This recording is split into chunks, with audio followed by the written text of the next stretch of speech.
Banner কোনোটা ছেড়া নিয়ে কোনো তো বিষয় থাকতে পারে না, উপলব্ধি থাকতে পারে না।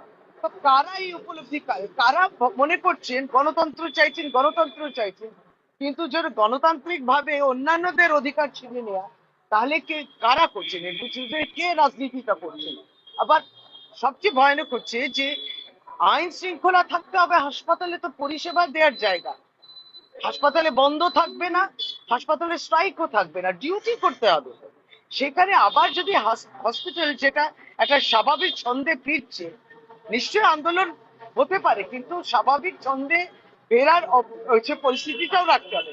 কিন্তু সেইখানে যদি আমরা দেখি যে উত্তপ্ত করা হচ্ছে, আমরা কিন্তু এই প্ররোচনায় পা দিচ্ছি না, আমরা কিন্তু খুব শান্তিপূর্ণ ভাবে ডেলিগেশনে গিয়ে এই কথাগুলো রাখবো। এবং এটা ফিজিক্যাল কপি, যেখানে এই সমস্তটাই লেখা রয়েছে। আমরা জানি গতকালকে কি হয়েছে, যে ওখানে